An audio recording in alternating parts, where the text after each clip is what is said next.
जारी है। दुनिया के अनेक भारत भी इस लड़ाई के दौरान बहुत बड़ी पीड़ा से गुजरा है। हम में से कई लोगों ने अपने परिजनों को, अपने परिचितों को खोया है।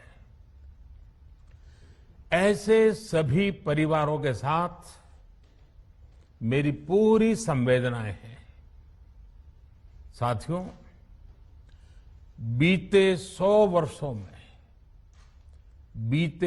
वर्षों में आई ये सबसे बड़ी महामारी है, त्रासदी है। इस तरह की महामारी आधुनिक विश्व ने न देखी थी, न अनुभव की थी।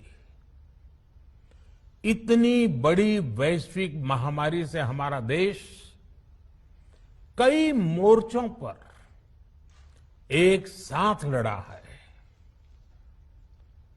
कोविड अस्पताल बनाने से लेकर आईसीयू बेड्स की संख्या बढ़ानी हो, भारत में वेंटिलेटर बनाने से लेकर टेस्टिंग लैब्स का एक बहुत बड़ा नेटवर्क तैयार करना हो, कोविड से लड़ने के लिए बीते 1.25 साल में ही देश में एक नया हेल्थ इंफ्रास्ट्रक्चर तैयार किया गया है। सेकंड वेव के दौरान अप्रैल और मई के महीने में भारत में मेडिकल ऑक्सीजन की डिमांड अकल्पनीय रूप से बढ़ गई थी। भारत के इतिहास में कभी भी इतनी मात्रा में मेडिकल ऑक्सीजन की जरूरत कभी भी महसूस नहीं की गई। इस जरूरत को पूरा करने के लिए युद्ध स्तर पर काम किया गया। सरकार के सभी तंत्र लगे। ऑक्सीजन रेल चलाई गई, एयरफोर्स के विमानों को लगाया गया, नौसेना को लगाया गया। बहुत ही कम समय में लिक्विड मेडिकल ऑक्सीजन के प्रोडक्शन में 10 गुना से ज्यादा बढ़ाया गया। दुनिया के हर कोने से, जहां कहीं से भी जो कुछ भी उपलब्ध हो सकता था, उसको प्राप्त करने का भरसक प्रयास किया गया, लाया गया। इसी तरह जरूरी दवाओं के प्रोडक्शन को कई गुना बढ़ाया गया। विदेशों में जहां भी दवाइयां उपलब्ध हो, वहां से उन्हें लाने में कोई कोर कसर बाकी नहीं छोड़ी गई। साथियों, कोरोना जैसे अदृश्य और रूप बदलने वाले दुश्मन के खिलाफ लड़ाई में सबसे प्रभावी हथियार कोविड प्रोटोकॉल है। मास्क, 2 गज की दूरी और बाकी सारी सावधानियां, उसका पालन ही है। इस लड़ाई में वैक्सीन हमारे लिए सुरक्षा कवच की तरह है। आज पूरे विश्व में वैक्सीन के लिए जो मांग है, उसकी तुलना में उत्पादन करने वाले देश और वैक्सीन बनाने वाली कंपनियां बहुत कम है, इन्हीं गिनी हैं। कल्पना करिए कि अभी हमारे पास भारत में बनी वैक्सीन नहीं होती तो आज भारत जैसे विशाल देश में क्या होता। आप पिछले 50-60 साल का इतिहास देखेंगे तो पता चलेगा कि भारत को विदेशों से वैक्सीन प्राप्त करने में दशकों लग जाते थे। विदेशों में वैक्सीन का काम पूरा हो जाता था, तब भी हमारे देश में वैक्सीनेशन का काम शुरू भी नहीं हो पाता था। पोलियो की वैक्सीन हो, स्मॉल पॉक्स, जहां गांव में हम उसको चेचक कहते हैं, चेचक की वैक्सीन हो, हेपेटाइटिस बी की वैक्सीन हो, इनके लिए देशवासियों ने दशकों तक इंतजार किया था। जब 2014 में देशवासियों ने हमें सेवा का अवसर दिया, तो भारत में वैक्सीनेशन का कवरेज 2014 में भारत में वैक्सीनेशन का कवरेज सिर्फ 60%।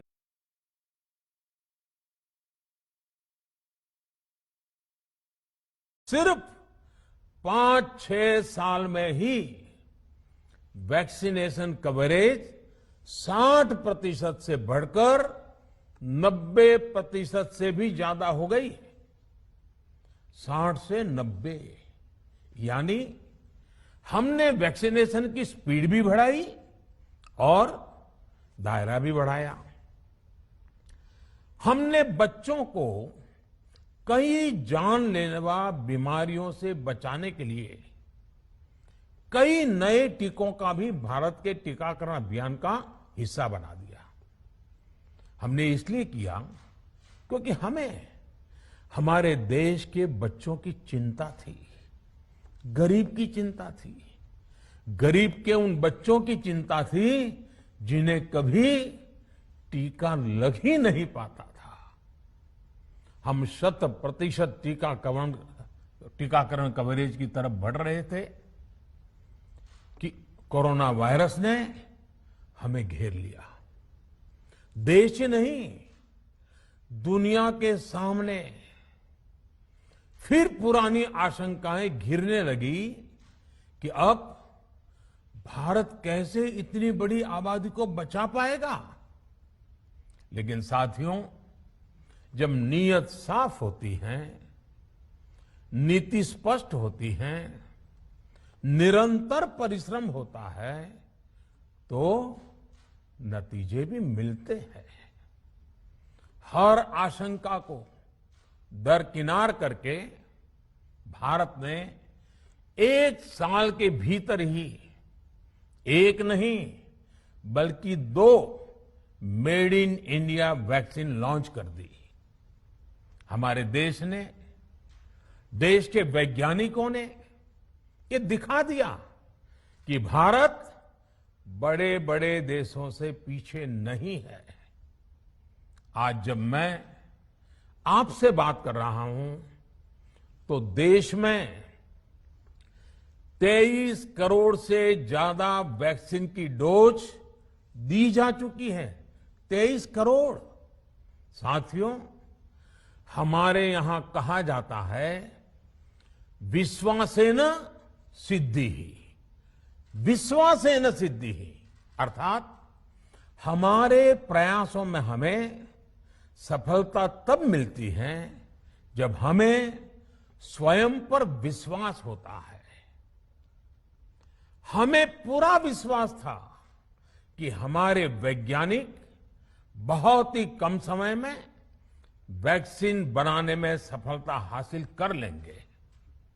इसी विश्वास के चलते जब हमारे वैज्ञानिक अपना रिसर्च वर्क कर ही रहे थे, तभी हमने लॉजिस्टिक्स और दूसरी तैयारियां शुरू कर दी थी।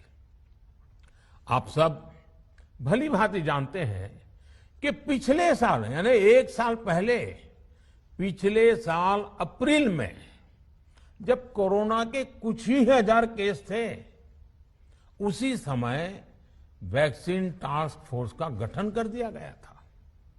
भारत में, भारत के लिए वैक्सीन बनाने वाली कंपनियों को सरकार ने हर तरह से सपोर्ट किया। वैक्सीन निर्माताओं को क्लिनिकल ट्रायल में मदद की गई, रिसर्च और डेवलपमेंट के लिए जरूरी फंड दिया गया।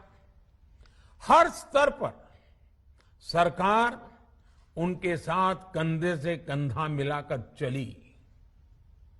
आत्मनिर्भर भारत पैकेज के तहत मिशन कोविड सुरक्षा के माध्यम से भी उन्हें हजारों करोड़ रुपए उपलब्ध कराए गए।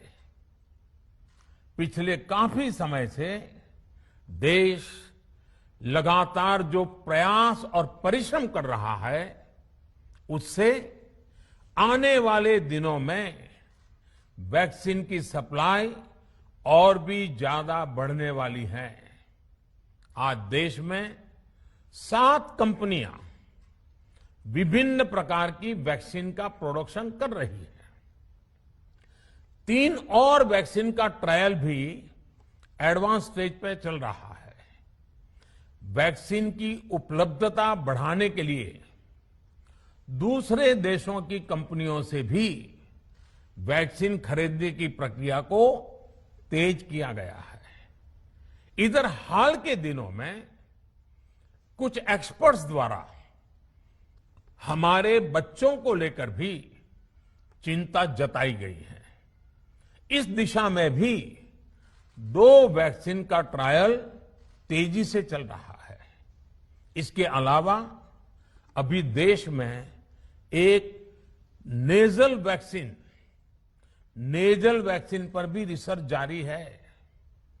इसे सिरिंज से न देकर नाक में स्प्रे किया जाएगा। देश को अगर निकट भविष्य में इस वैक्सीन पर सफलता मिलती है तो इससे भारत के वैक्सीन अभियान में और ज्यादा तेजी आएगी।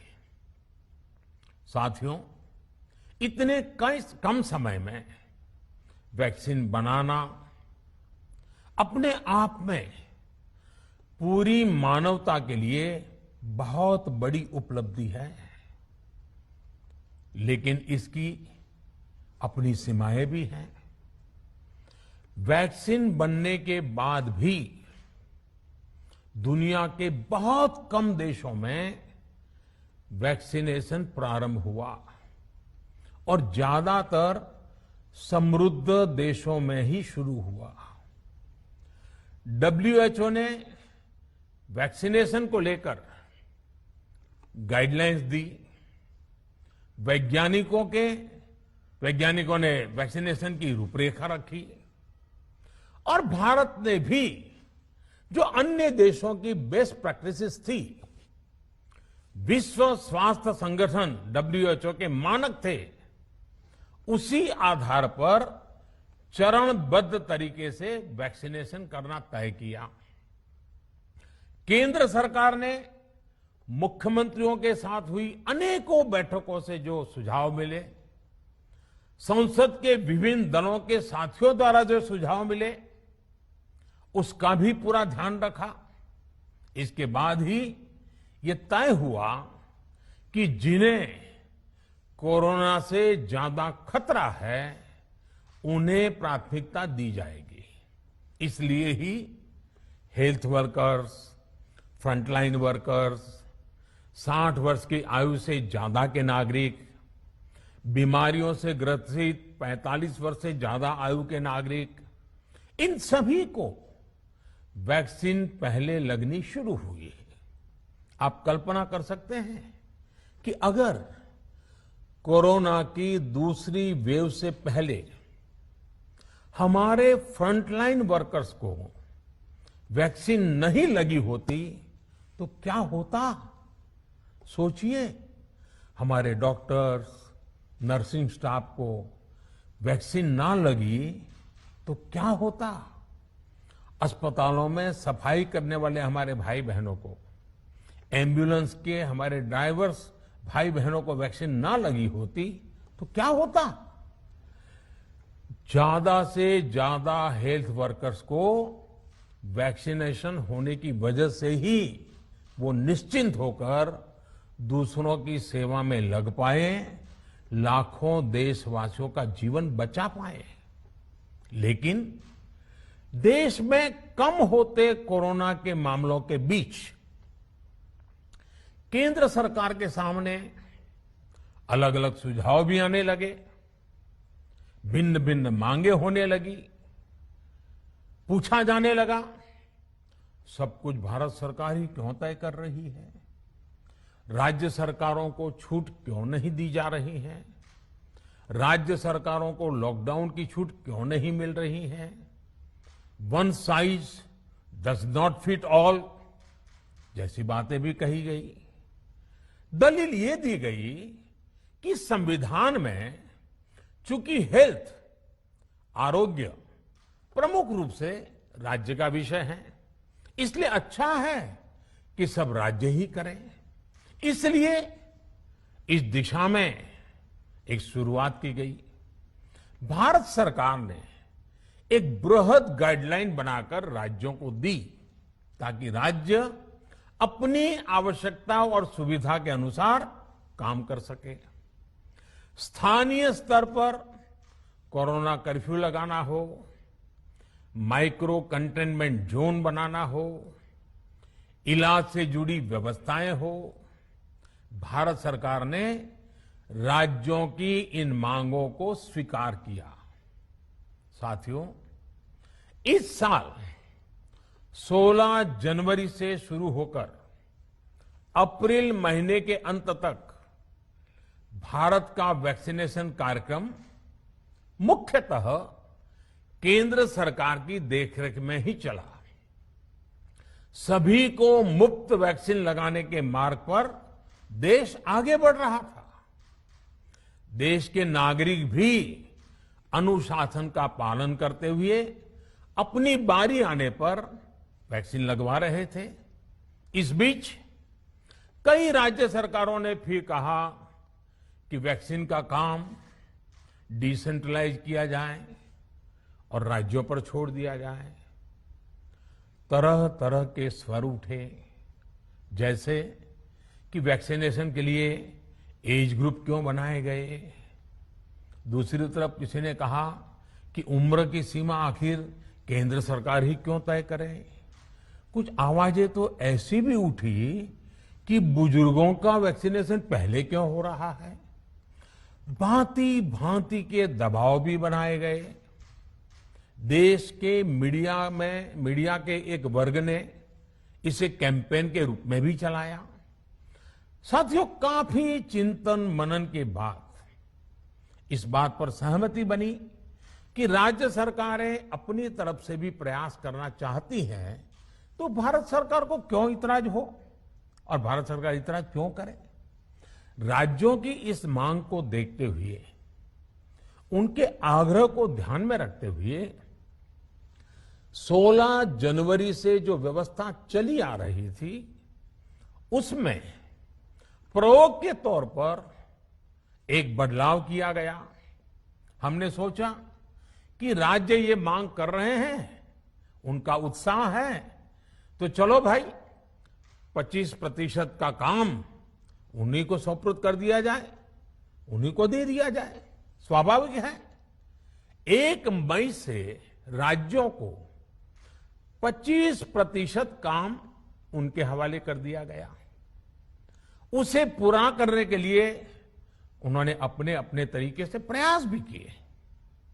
इतने बड़े काम में किस तरह की कठिनाइयां आती हैं, ये भी उनके ध्यान में आने लगा। उनको पता चला पूरी दुनिया में वैक्सीन की क्या स्थिति है, इसकी सच्चाई से भी राज्य परिचित हुए। और हमने देखा, एक तरफ मई में सेकेंड वेव, दूसरी तरफ वैक्सीन के लिए लोगों का बढ़ता रुझान, और तीसरी तरफ राज्य सरकारों की कठिनाइयां। मई में 2 सप्ताह बीतते बीतते कुछ राज्य खुले मन से ये कहने लगे कि पहले वाली व्यवस्था ही अच्छी थी। धीरे धीरे इसमें कई राज्य सरकारें जुड़ती चली गई। वैक्सीन का काम राज्यों पर छोड़ा जाए, जो इसकी वकालत कर रहे थे, उनके विचार भी बदलने लगे। एक अच्छी बात रही कि समय रहते राज्य पुनर्विचार की मांग के साथ फिर आगे आए। राज्यों की इस मांग पर हमने भी सोचा कि देशवासियों को तकलीफ ना हो, सुचारू रूप से उनका वैक्सीनेशन हो।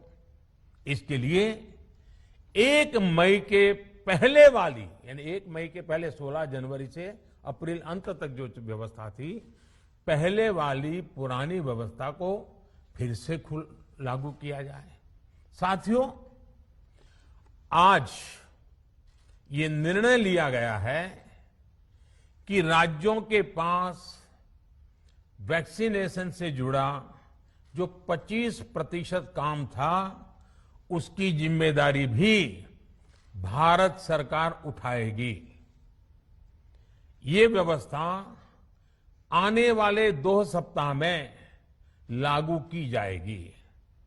इन 2 सप्ताह में केंद्र और राज्य सरकारें मिलकर नई गाइडलाइंस के अनुसार आवश्यक तैयारी कर लेगी। संयोग है कि 2 सप्ताह बाद 21 जून को ही अंतर्राष्ट्रीय योग दिवस भी है। 21 जून सोमवार से देश के हर राज्य में 18 वर्ष से ऊपर की उम्र के सभी नागरिकों के लिए भारत सरकार राज्यों को मुफ्त वैक्सीन मुहैया कराएगी। वैक्सीन निर्माताओं से कुल वैक्सीन उत्पादन का 75% हिस्सा भारत सरकार खुद ही खरीदकर राज्य सरकारों को मुफ्त देगी। यानी देश की किसी भी राज्य सरकार को वैक्सीन पर कुछ भी खर्च नहीं करना होगा। अब तक देश के करोड़ों लोगों को मुफ्त वैक्सीन मिली है। अब 18 वर्ष की आयु के लोग भी इसमें जुड़ जाएंगे। सभी देशवासियों के लिए भारत सरकार ही मुफ्त वैक्सीन उपलब्ध करवाएगी। गरीब हो, निम्न मध्यम वर्ग हो, मध्यम वर्ग हो या फिर उच्च वर्ग, भारत सरकार के अभियान में मुफ्त वैक्सीन ही लगाई जाएगी।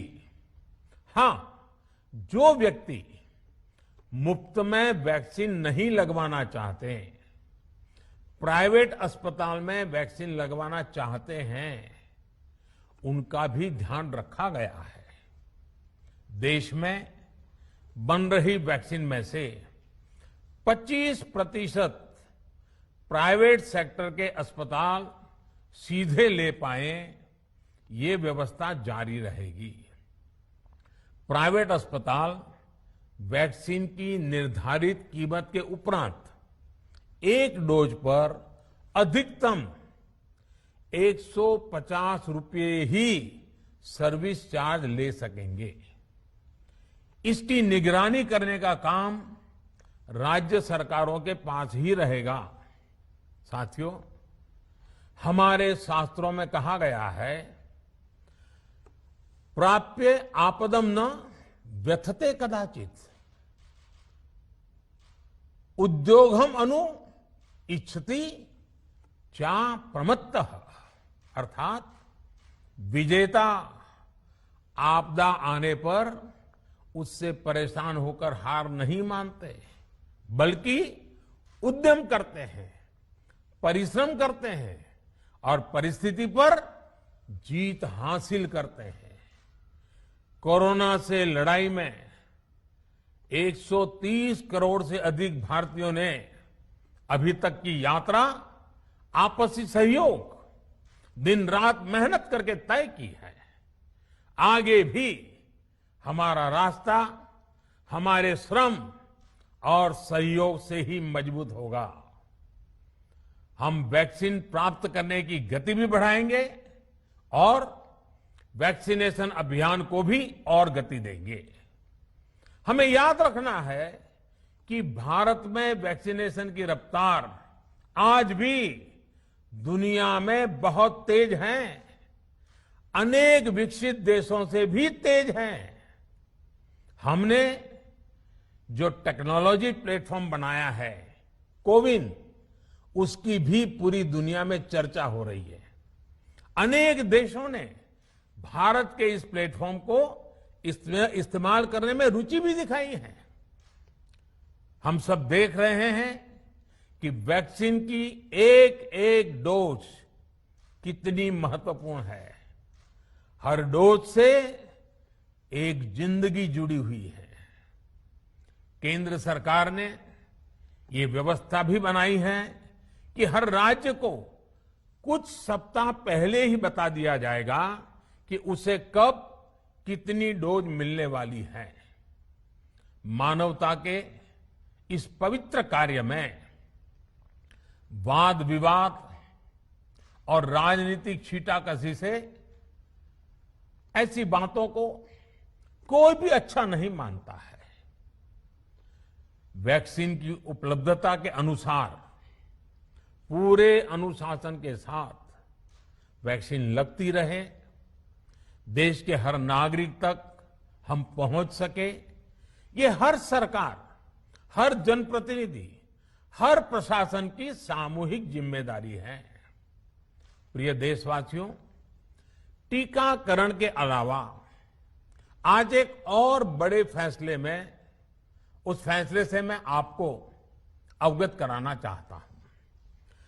पिछले वर्ष जब कोरोना के कारण लॉकडाउन लगाना पड़ा था, तो प्रधानमंत्री गरीब कल्याण अन्न योजना के तहत 8 महीने तक 80 करोड़ से अधिक देशवासियों को मुफ्त राशन की व्यवस्था हमारे देश ने की थी। इस वर्ष भी दूसरी वेव के कारण मई और जून के लिए भी इस योजना का विस्तार किया गया था। आज सरकार ने फैसला लिया है कि प्रधानमंत्री गरीब कल्याण अन्न योजना को अब दीपावली तक आगे बढ़ाया जाएगा। महामारी के इस समय में सरकार गरीब की हर जरूरत के साथ उसका साथी बनकर खड़ी है।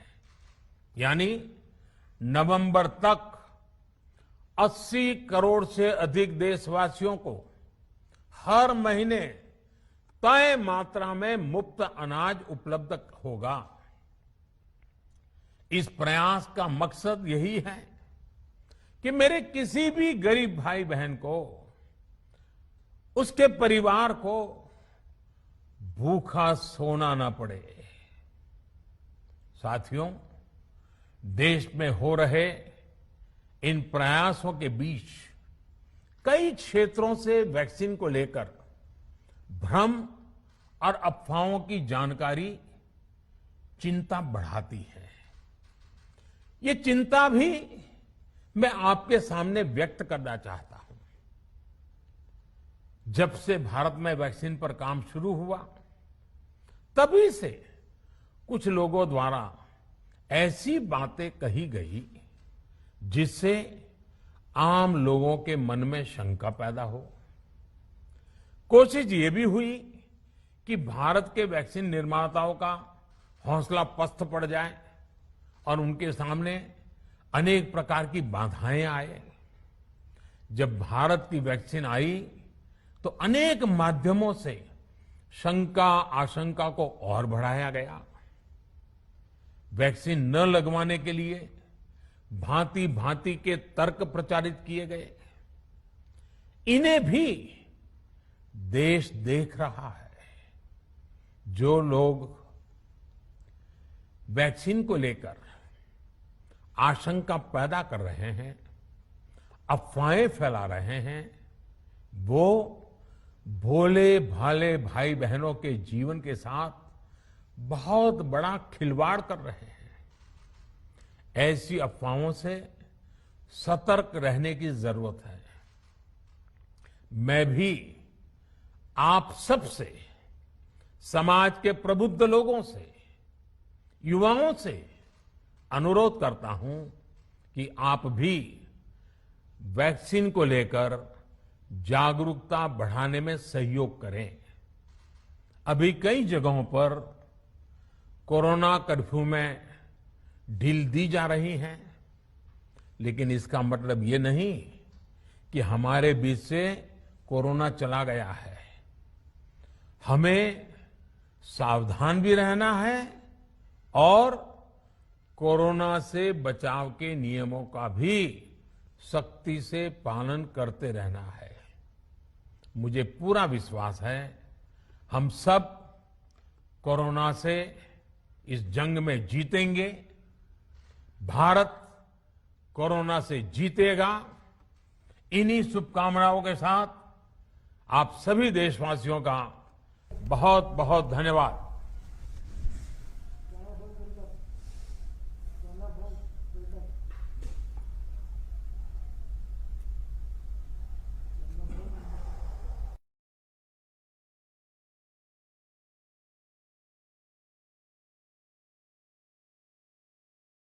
देश को समर्पित किया था पिछले साल अप्रैल में, और ये सीधी तस्वीरें आप देख रहे हैं।